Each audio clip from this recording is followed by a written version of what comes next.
Is anti-Zionism always anti-Semitism? That question hit close to home this week. At my house, a bunch of us were praying. It was Friday night, it was Shabbat. My sister-in-law chose to go for a walk with her 18-month-old daughter. A car pulls up to her, and a guy dangling a necklace with a Palestinian flag says, "You ben zona, you're the mother of an animal." My sister-in-law was scared, and she fled to our neighbors. She didn't even feel safe coming back for dinner. This just happened. For a long time, I've wondered personally if the noise out there about anti-Semitism in the US is really as bad as people say. The latest anti-Semitism report published on Monday found that there were nearly 3,700 anti-Semitic incidents in the US in 2022, the highest number ever recorded since the ADL began collecting this data in 1979. The rise in anti-Semitism wasn't limited to the US, but also occurred in other countries like Belgium, Hungary, Italy, and Australia. And that doesn't even include the surge in hatred directed at Jews in Israel online.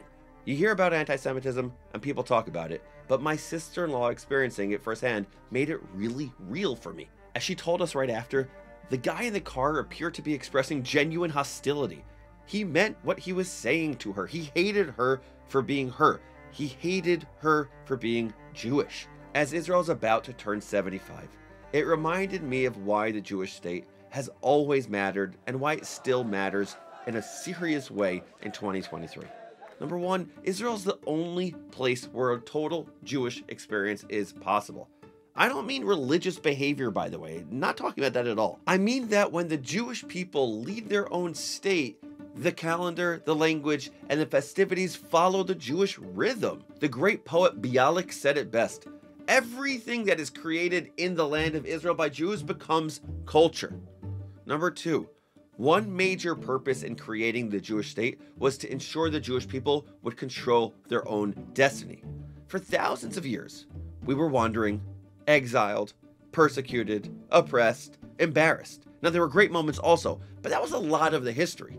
The 19th century Zionist thinker Leon Pinsker, who by the way does not get nearly enough credit in Zionist history, shout out to Pinsker, envisioned Israel as a safe haven for Jews.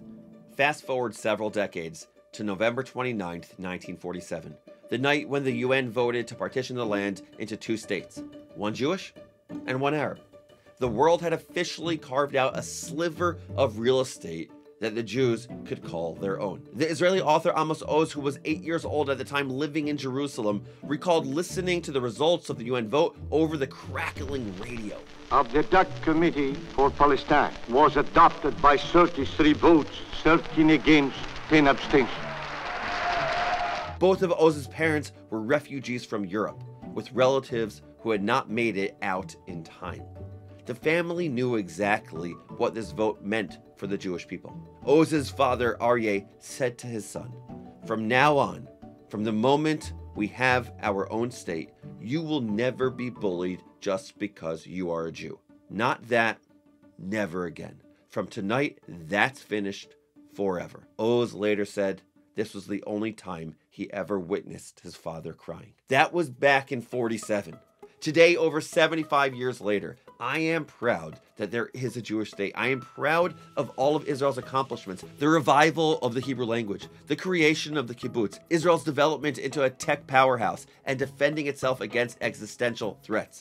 I am proud of the rich Jewish history in this land, the spirituality that emanates from there, and the never-ending dance between being a democratic and Jewish state. I am American, and at the same time, I'm enamored by Israel, which has already accomplished so much. The third reason. The narrative used to be, they tried to kill us, we won, let's eat, right? That's what it was. But Zionism is not just about surviving, and Judaism is not just about continuity. The goal of Israel goes beyond being a safe haven for all Jews. That's basic.